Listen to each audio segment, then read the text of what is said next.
Disclaimer: the following program features language not suitable for all audiences, and the expressed opinions found within this program are a reflection of those who feature on the PopCulture Effect podcast. Welcome to the PopCulture Effect. I'm Rockin Rob, and on this show, I bring my closest friends together to talk about all the news happening in our pop culture world around us. This is Gemini here with the PopCulture Effect, and today it is me and two of my best of friends. Thanks. With Subset. Heyo. And Menace. Heyo. And I'd say don't do my shit. And I'd say we have a decent chunk of, but I think it's cringe. kind of it's probably really cringe, and I don't want to say it. So fellow nerds, And Anywho's, any whoosies. Now, before we get into the main chunk of this episode, I just want to take a small amount of time to talk about the recent Pixar layoffs. We are back at it again with more companies laying off vast swaths of their workforce. And that's not even talking about the studio's Xbox closed, such as Arcane Austin, Tango Gameworks, Alpha Dog, and Roundhouse, with others surely being closed as well. Because every company loves merging, consolidating, and cutting the fat, as they believe it is. This time it is 14%, or around 175 workers. Now, this is a trickle-down decision made by Disney CEO Bob Iger to reduce overall spending, which is great. We have another company that has to cut people's jobs to save them, even though the higher-ups are still getting paid the most bonuses. And the other reason they gave was so that way Disney could focus on creating higher-quality theatrical releases, which in my opinion, that leads to less quality because less people have more work on their plates, but I'm not the CEO of a multi-million-dollar company. Anyways, that's the smaller, sadder news that I wanted to cover. I hope that all 175 workers that were laid off are able to find other work elsewhere, because this is just disgusting. I thought we were finally out of this period where we had a good stint with nobody getting laid off and no companies having these giant amounts of layoffs, but here comes Pixar. Of course it's Pixar, the ones who not only systematically destroyed the Toy Story franchise with Toy Story 4, shout out to Magic Gamer 13 for that one, but also just a company that built a lot of our childhood. But like I said, all the well wishes to those affected by these layoffs. All of us here hope that each and every one of them are able to get back on their feet, but at this point I think it's best I just send it back to my friends for this week's episode. So, I will be kicking off today, whenever you're listening. It's currently tonight for me. Okay, so I will be kicking off tonight's topics with the new latest PC gaming handheld that is powered by an AMD Ryzen 7 8840U. I am a complete and utter illiterate And for people loser. that don't know what that means, Yeah, I think that's Makes a things go burr in computer. Yeah, I think that's a computer component. I don't know. Mine's The a sound of it does. We considered it was like medicine. It's a processor. It's a processing unit. it's a processor. Anyway, Actually, so it's called the OneXPlayer X1 Mini. That is kind of a bit of a mouthful for a That game. sounds stupid. It is. So It's basically Steam Deck. It's a Steam. essentially. It is essentially a Steam Deck that is being released by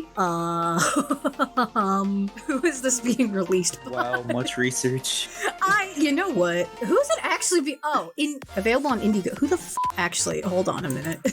Who the is making this? Apparently, they've already made a few of them. Oh, I think it's just their own thing.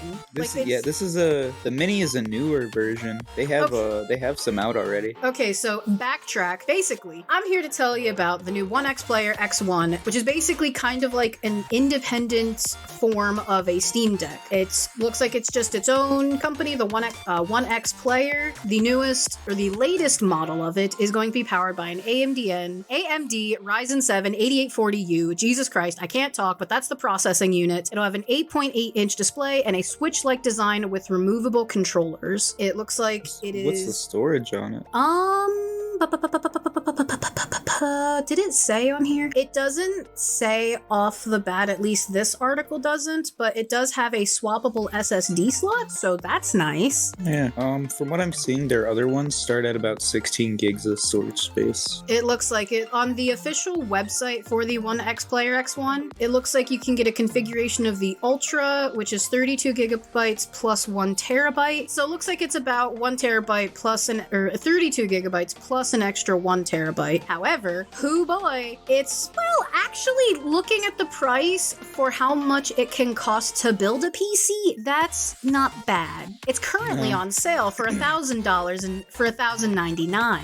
Normally, it's Looks like normally it's about almost $1,200. Yeah, people are selling them on Amazon for like $700, $800 too. Oh wait, no, this is the mini. Where's the give me the mini, not the big one. Hold on a minute. $1,099 is what the mini's going for. Okay, $1,099. Thank you. I was looking at the bigger one for some reason. It doesn't want to give me the 90 or the mini. But anyway, basically, it's a Steam Deck. It's a new handheld gaming system that you can use to play all of your PC games on the go. And you may be asking, we already have the Steam Deck. Why? Well, I'm gonna be honest, I don't know why. These guys have been actually making them longer than the Steam Deck from what I'm looking at. Oh, have they? I haven't done research on this. I'm going to be dead honest with you. I thought it was interesting. It really wasn't, but I couldn't find any other topics. Yeah, they have the OneXPlayer 2 Pro. They have a bunch of different systems ranging in different storage sizes, actual sizes, some that can actually hook up to like keyboards and other such things like that. And they all have you can actually power them by a storage bank too. Interesting. I mean, I'm not surprised that there is another form of the mobile gaming, like PC gaming handheld system, because it has really kicked off in the past, I'd say year and a half, pretty much like when did the Steam Deck come out? Like a year and a half ago, right? Yeah, so pretty much when the Steam Deck kicked off, you had other, like, you know, Steam Deck, there was Lenovo, Asus, MSI. I'm pretty sure does Amazon have one, or are they making one? I wouldn't be surprised if Jeff Bezos would eventually dip his toes in this. Eventually. I mean, they already have their own, like, online, well, not online, but like a Steam-esque platform where you can buy and launch games from Amazon Games. So I wouldn't be surprised if Amazon would eventually dip their little fat fingers into this pie. But I mean, I don't know. It's definitely another one on the market to think about. I don't know. How much does a Steam Deck go for? Because I had no interest in getting a Steam Deck, so I didn't really care to look at how much a Steam Deck goes for. Okay, well, it looks like it's at the very least more expensive than a Steam Deck, but I'm going to naturally assume that because they are, what's the words I'm thinking of, postering the processing unit on this thing, it'll probably more than likely be a lot beefier than Steam Deck and could probably handle newer games that are coming out that require like a chunky computer to handle, or, you know, you can run it on a better graphics setting. I'm assuming I'm a lizard when it comes to this shit. The Steam Deck doesn't have as good specs as these when it comes to it. And it looks like with this as well, it has a decent chunk of storage already, but it looks like, as I stated, one of the biggest selling points with this is it has a swappable SSD slot. So it does look like it can it'll make like swapping your internal storage at the very least more shrimpler. So I'm assuming that they're, I don't know, what would they look like little Game Boy cartridges or something? I have no idea. When I bought my SSD, I just bought it, threw it at my partner, and was like, hey, plug this in for me. I'm restarted. I don't know. Oh, no. And he was just like, okay. Yeah, they kind of look like memory cards almost, or like USB sticks, except they don't have like the extra like thicker part. Yeah. So it'll have the swappable SSD slot, so you can kind of pop those suckers out like a Nintendo DS cartridge. It'll have a 8.8 inch display with a maximum refresh rate of 144 hertz, whatever that means. I don't speak that type of nerd speech. I speak Sims and Dragon Age speaks. Any speech language, whatever.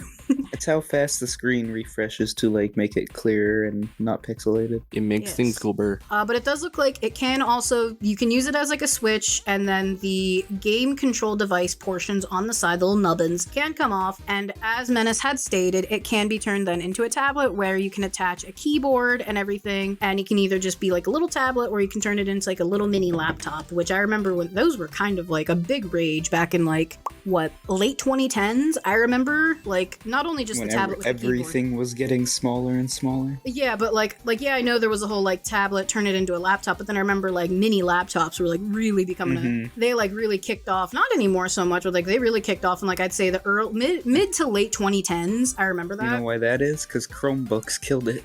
Yeah, they really did. But also in addition, you'll get some top-notch audio thanks to tuning by Harman EFX, whatever that means. It just means you got some good crisp sound quality for your... This is turning into a sponsorship. It really is, but that's because I don't really know what else to talk about with this damn thing. Hashtag not sponsored. It's not. It's just me rambling about something that I thought was mildly You're interesting. lying. No, you're lying. Stop. You can't do that. So at the very least, it doesn't look like it has necessarily a price point, because that was the older models I was looking at, but just based off of the fact the bigger ones go for just under $2,000, I'm going to naturally assume that this might be either around the same price point, or because it has a more beefier processor. I'm gonna look this processor up because I don't know anything about it. What is how much does this go for price? But yeah, the big boy for these, which is I believe is the OneXPlayer 2 Pro, only goes for like $1,050, and that's got the Ryzen 7 8840. On Amazon, this bad boy is actually, it's cheaper. It's 1,000. No, I take that back. On Amazon, it looks like the is this it? No, it's not. This is something else. Rewind. Yeah, honestly, this is why I never built my own computer, because I don't know what the I'm looking at. Is this not its own? Is this yes, like words. Yeah, honestly, is this not its own separate processing power? Or is this like not a separate processor? Is this like something that actually comes with it? I'm retarded. Anyway, I think the 80 like the Ryzen thing is the graphics card on it. you see, when I try to look up the thingy to see what it is, if it's its own like thing, I'm not finding. Is it the CPU processor? It's a laptop processor. I'm stupid. Yeah. No, it's also for desktop. Okay, but how much is this thing? It doesn't tell me. I'm gonna naturally assume that when this bad boy hits the market, 5800 costs about $190. Sounds about right. I never like to play with expensive Legos, so that's that. There's no official price point for this bad boy yet, but I'm gonna naturally assume it's gonna be anywhere from the 1,000 price point to bumping it up to 1,300, give or take, which is a big price point, I will admit. However, to more than likely build a desktop that could be just as powerful or more powerful, you're looking at roughly that price point or more. So for those who are on the go a lot, it's definitely another option for the handheld PC gaming industry, or, crowd. That's what I meant to say, for the PC gaming handheld crowd. People, sheeple. Could just say portable gaming. Portable gaming, yes. For the portable gaming crowd who, don't necessarily like the whole, who either don't really care for the actual like phone mobile gaming aspect, or they're not a big fan of like Nintendo's library and gaming on the Switch, because honestly, that's me. Mobile gaming and portable gaming is a big thing in Japan. They are all over it all the time when it comes to like this, just the mobile games themselves, or like the Switch, or these like Steam Decks, these portable systems. Mm-hmm. I think that's like why these have gotten so big, because as I'm dropping everything, Jesus, as the Eastern countries have gotten more and more into it, they want something more powerful to where they can play their actual like bigger games, or where they want to play the games that they have on their PC. Yeah, but which it's weird to think that you spend thousands of dollars building your PC, and it's in this big ass box, and you can buy something for about the same amount that can fit in your pocket. Yeah, that is definitely like a mind-blowing aspect of, like me, I have as you stated, a big box that has all these components. And then, you know, it's entirely possible that Joey down the street has something similar just sitting in his back pocket as he's walking home from work. You know, it is quite interesting, but it definitely does appeal to those who have a busier lifestyle, as you stated, those who live in Japan, Korea, China, and everything, where they probably aren't home very often. They maybe spend a lot of time on, like, especially if they live in, and not even just over there, just people who aren't at home a lot. You know, it's a very good way to still get in your gaming when you're not home. Say, you know, you got a long commute to work, you got like an hour commute, and you take the train. Now you can plop your ass down on the train and you can play, I don't know, it's a PC game that'd be on Steam that you can't play. Skyrim. Yeah, you can play Skyrim on the train for an hour while you go to work. Final Fantasy. Resident Evil. Yeah, exactly. All the good shit. You can play those games you can play those Steam games that you put yourself offline for so your friends don't know what you're playing. Hey, Honey Pop is a special place. Oh, I'm talking worse than Hoonie Pop. So that's what you call it. Honey Cam? I thought it was Hoonie. No, it's Honey. I don't know. I downloaded It's not spelled like honey, but it's like Honi. I thought It's Hunie. Okay. Whatever it's called, I never bought that legitimately. I'm a degenerate, let me tell you. Damn. You hear that, folks? I mean, let's be real here. Let's be real here. We're all a bunch of, like, what do you want to call us? You really want to set this on record right now? On the record, we're all a bunch of people who spend more time on the internet than actually touching grass. Should I bring up your Twitch? No, because we're not allowed to do that, remember? But anyway. Or are we? Going from spending a lot of money. Yeah, moving on from spending a lot of money on a gaming system, Menace, what do you have to tell us about something that costs no monies and is a game, you said? It's a game by Ubisoft of all people. A free-to-play game by Ubisoft. Ubisoft? Yes. It's made by Ubisoft, yes. Oh, I said Ubisoft. I know. But this game is called XDefiant. If you haven't heard of it, it's essentially almost like a free-to-play COD experience, but I consider it more like COD meets Overwatch in a sense, because it's a mashup of all the different universes in Ubisoft's like roster. So you got people from like Watch Dogs, you got people from Far Cry, people from Splinter Cell, people from Ghost Recon, and they're put into these things called factions. You get like 3 characters per faction, and each faction gets 2 abilities that you get to pick between, and then an ultimate based on what their thing is. I like playing the people from Splinter Cell because, you know, Sam Fisher, stealthy. So their 2 abilities is you can get a ping, which pings in an area around you and shows the enemies through walls and shows them on the minimap, stuff like that. You get a cloaking device, which is like active camo from like Halo or other games, you know, where you go mostly invisible, but you can still see a shimmer. And then you have the ultimate, which is called sonar goggles, where you literally put on Sam Fisher's night vision goggles, you pull out the pistol, and it's like a 1 or 2 shot. But other than that, you actually get to like create your whole entire class, like 2 weapons, an equipment, and the attachments on the guns, and make a class like Call of Duty. And there's domination, there's hardpoint, there's payload like in Overwatch. But I've been really liking it. The movement, once you mess with your settings a little bit, the movement's really nice and smooth. You can like slide 180 on people and jump around corners. There's no slide canceling. I know a big thing that people were talking about in Overwatch is like when you're playing a payload map and the respawn timing is like feels like it takes forever. For offense, it's only 1 second on payloads, and it's only 3 seconds for defense people when you in like the other modes like domination or hardpoint, stuff like that. It's only like 1 second for respawns, which I actually really like. Lets you get back into the fray faster. But let's see, I did want to talk kind of about the stuff that has been rumored and confirmed to be coming. I do highly recommend this game, especially if you're like if you play that or getting sick of whatever shooter you're into. It's a nice change of pace. It's very fast paced, but some of the modes that were rumored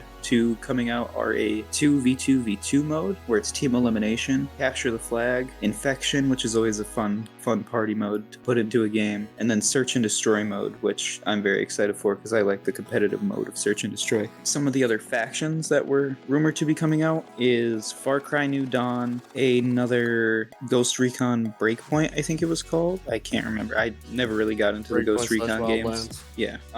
Assassin's Creed, which I'm never gonna hop off of once it comes out. And there was another one that I cannot remember to save my life. But anyway, they also are rumored to have new gun, or obviously they're gonna have new guns, but some of the ones are like the Bison, the L115 sniper, the FAMAS, the FAL, Thompson. Yeah, so we're gonna get, and obviously you're gonna remember some of these from some of the Ubisoft games, or just, you know, some general shooters, but Reference, you play the game, you'll recognize it. oh yeah, but a couple of other things that I really like over other shooters and other types of games like this is how they're doing their unlocking system. So you don't start off with the guys from Watch Dogs 2, the DedSec people, the hackers, but to unlock them, obviously you can pay money with the buyable currency that is literally only for that and cosmetics. But if you want to just unlock it, it's not like use a specific gun and get these specific kills to do it. It's literally just play the game, gain 700,000 XP, and you unlock the new faction. Same thing with the weapons. Say you want to unlock more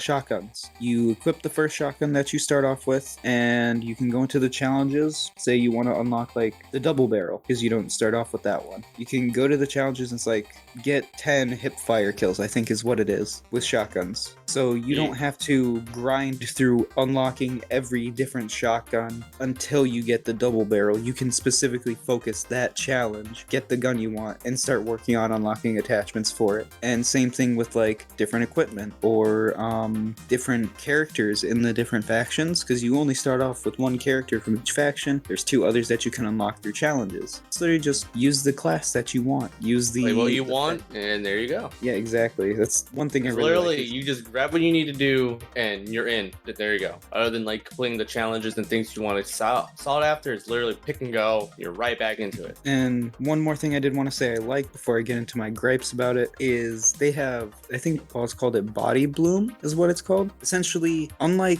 you know, like in COD where you can use the same gun, shoot somebody in the foot and kill them as fast as you would if you shot them in the chest.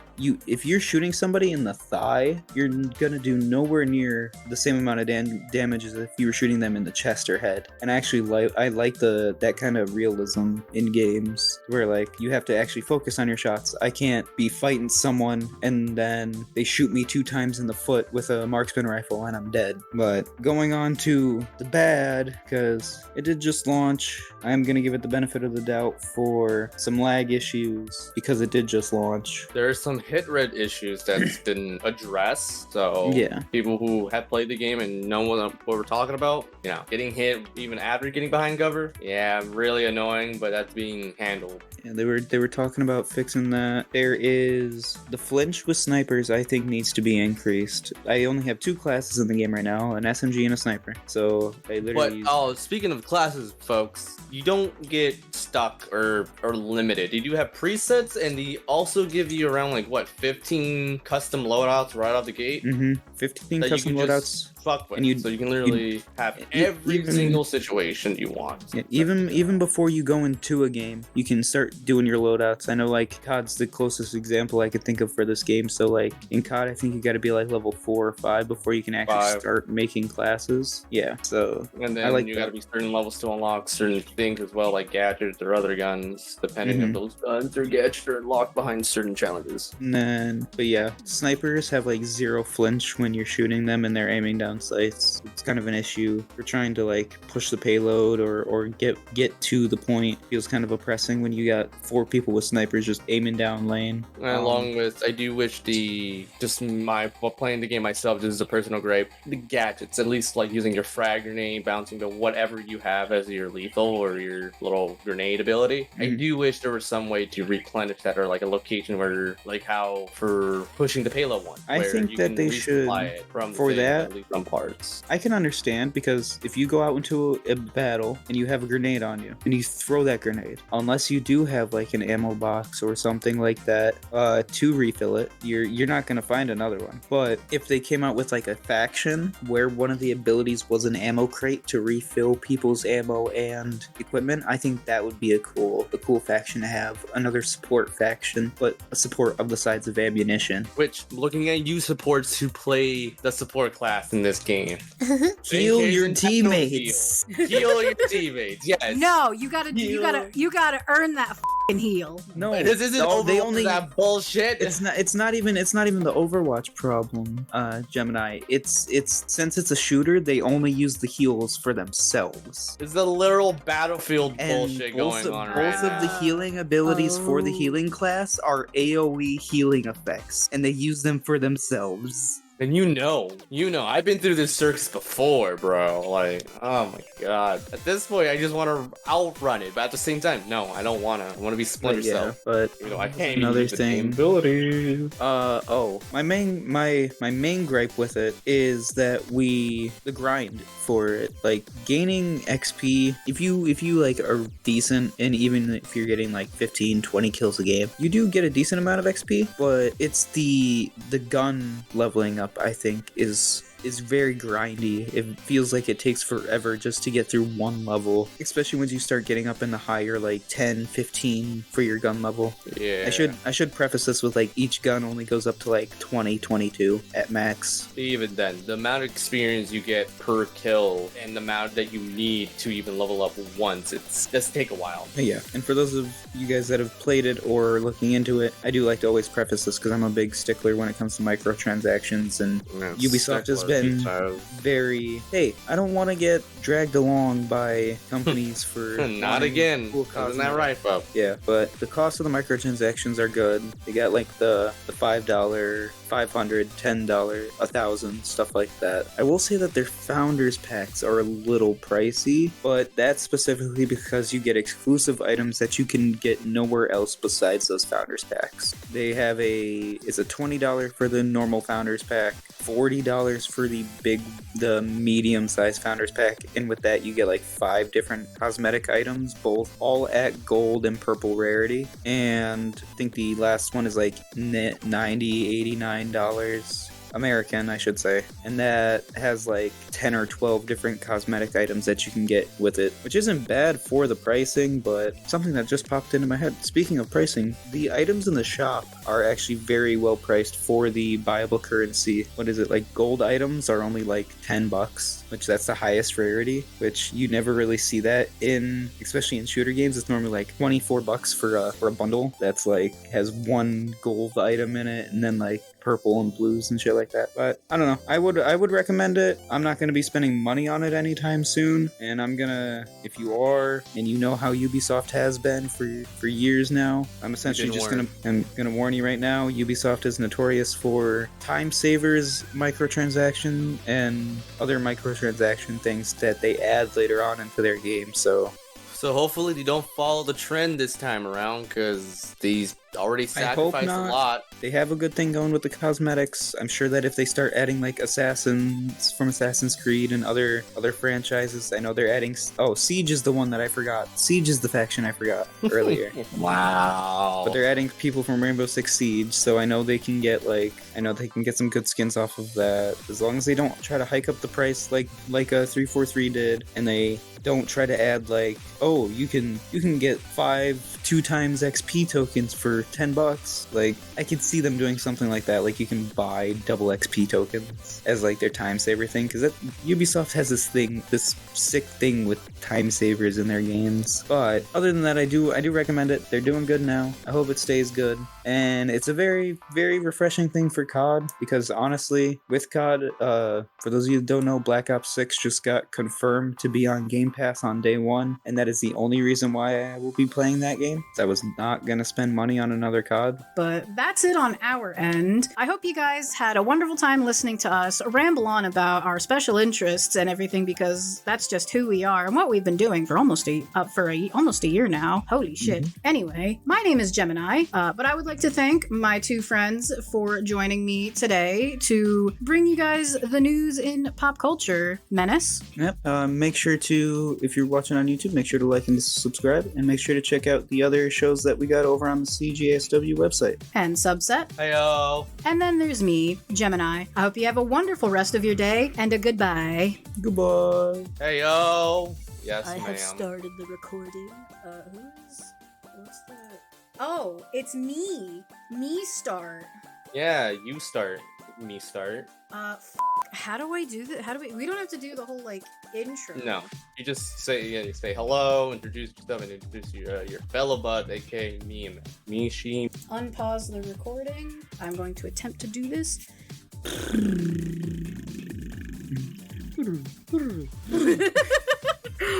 Okay.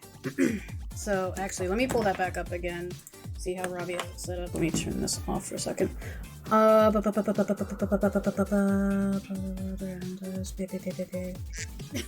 thinking, shut up. You future Robbie, I'm thinking. It's been a hot minute and don't have to do like the opening bits anymore, so I'm trying to figure out how to do it again. Essentially, how he said is just introduce yourself and us, and then get into the topic. Yeah, shut up, Subset. Anyway. Hugh. Also, before we do get this thing on the record, she had nothing but good intention. All right, so she's neutral. Off. Anyway, all right. Hello, everyone. This is the fuck. This is the pig. This is fucking Damn, I can really feel that. Store employee face. Damn, far too long, haven't you? And were you taking drinks off the shelves? No. So what if I broke a bottle earlier this week? Last week? Shut up. Anyway, hello. My name is Gemini. God damn it, I'm gonna have to redo this because a fucking car revving its engine outside. Anyway, hello. My name.